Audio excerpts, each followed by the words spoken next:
Hello दोस्तों, मैं वीरू आपका ऑनलाइन ट्यूटर। आज इस चैनल पे एक बार फिर से आ चुका हूँ एक बेहतरीन टॉपिक के साथ। आज का हमारा टॉपिक है अफ़गान संकट। तो अफ़गान संकट है ये 1979 से 89 तक चला था, लगभग 10 साल चला था ये। तो अफ़गान संकट में क्या हुआ ये सब हम समझेंगे, और ये बहुत बेहतरीन टॉपिक है, नया टॉपिक है। इसका नोट्स भी आपको इसके डिस्क्रिप्शन में मिल जाएगा इस वीडियो के। चलिए देखते हैं हम। जो सबसे पहले हम अफ़गान संकट से समझने से पहले अफ़गानिस्तान के बारे में कुछ जान लेते हैं। तो अफ़गानिस्तान एक लैंड लॉक एरिया है, अर्थात ये चारों तरफ से किसी न किसी देश से घिरा हुआ है। इसके सीमा समुद्री सीमा से नहीं सटता है, नहीं चिपकता है, तो इसलिए हम लैंड लॉक कहते हैं।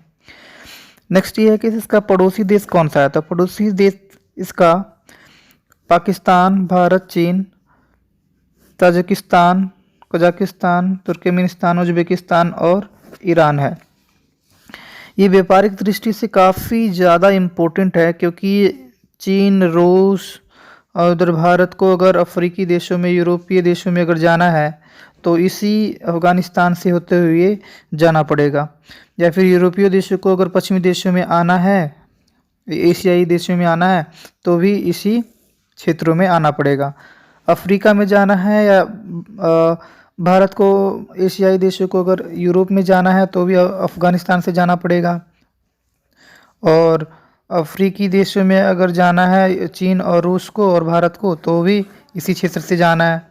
तो मतलब एक तरह से ये एक सेंटर पर जाता है कहीं पर भी आने जाने का। तो इसलिए व्यापारिक दृष्टि से अफ़गानिस्तान बहुत ज़्यादा ही इम्पोर्टेंट है, और इसीलिए इसको बहुत ज़्यादा अहमियत शुरू से ही दिया गया था व्यापारिक दृष्टि से।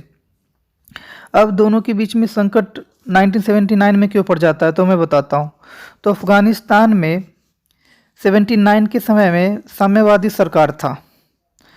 अफ़गानिस्तान में साम्यवादी सरकार स्थापित हो रखा था, और यहाँ की जो साम्यवादी सरकार था उसका उसे जो समर्थन दे रहा था वो दे रहा था यूएसएसआर, क्योंकि यूएसएसआर ही है जो साम्यवाद को बढ़ावा देता है। तो इसलिए अफ़गानिस्तान में साम्यवादी व्यवस्था को स्थापित करने में इसका काफ़ी समर्थन था, योगदान था। अब क्या है कि अफ़गानिस्तान में जो मुजाहिदीन लड़ाके थे वो चाहते थे कि साम्यवादी सरकार को भंग करना चाह रहे थे, उसकी जगह तख्ता पलट करना चाह रहे थे ये मुजाहिदीन लड़ाके। अब ये मुजाहिदीन लड़ाकों को समर्थन कौन कर रहा था, तो जाहिर सी बात है साम्यवादी सरकार को गिराना है तो पूंजीवादी सरकार, पूंजीवादी देश ही इसको हेल्प करेगा, पश्चिमी देश हेल्प करेगा। तो पश्चिमी देश में कौन कौन आ जाता है मेन, तो वो आ जाता है अमेरिका, जो साम्यवादी सरकार को गिराने के लिए मुजाहिदीन को साथ दे रहा था, ब्रिटेन मतलब यूके, और सऊदी अरब। ये 3 देश थे जो मुजाहिदीन लड़ाकों को अफ़गानिस्तान में ये साम्यवादी सरकार को तख्ता पलट करने में हेल्प कर रहे थे। और ये जो 3 देश है, यूएसए, यूके और सऊदी अरब, ये मुजाहिदीन लड़ाकों को प्रशिक्षण देने के लिए चीन और पाकिस्तान में आर्थिक सहायता दे रहे थे इनको, और इसी वजह से चीन और पाकिस्तान में इन मुजाहिदीन लड़ाकों को प्रशिक्षण मिल रहा था इन तीनों देशों के आर्थिक सहायता के बदौलत।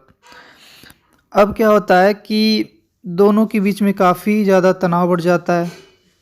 किसके बीच में, तो मुजाहिदीन लड़ाकों और सोवियत संघ के बीच में, क्योंकि सोवियत संघ चाहता है कि अफ़गानिस्तान में साम्यवादी सरकार हमेशा रहे। तो ऐसे में 1979 में उस समय सोवियत संघ का जो राष्ट्रपति थे वो थे लियोनीद ब्रेजनेव। एक बार फिर से बात करता हूँ, जो वहाँ का नेता थे 1979 में वो थे लियोनीद ब्रेजनेव, ये इनका नाम था। इन्हीं के नेतृत्व में ये कार्यवाही चलता है 1979 में। लेकिन क्या होता है कि सोवियत संघ को पीछे हटना पड़ जाता है इससे, क्योंकि यहाँ का जो दृष्टि है, भौगोलिक क्षेत्र है, वो काफ़ी मुश्किल है, और बाहरी लोगों के लिए यहाँ पर आक्रमण करना बहुत ज़्यादा ही मुश्किल हो पड़ जाता है। तो इस युद्ध में जो अफ़गान संकट जो उत्पन्न हुआ था 1979 टू 89 के बीच में, तो इस युद्ध में लाखों अफ़गानियों को अफगानिस्तान छोड़कर पड़ोस के राज्य पाकिस्तान और ईरान में बसने पर मजबूर हो जाते हैं और देश को छोड़कर के इन दोनों देशों में काफ़ी भारी संख्या में ये आ जाते हैं, शरण ले लेते हैं, बस जाते हैं। तो ये था अफ़गान संकट। Thank you. अगर वीडियो अच्छा लगे तो प्लीज़ लाइक, शेयर, कमेंट और सब्सक्राइब कर दीजिएगा और साथ ही बेल आइकन को दबा लीजिएगा ताकि हमारा न्यू वीडियो का नोटिफिकेशन जल्दी आपको मिल जाए। Thank you.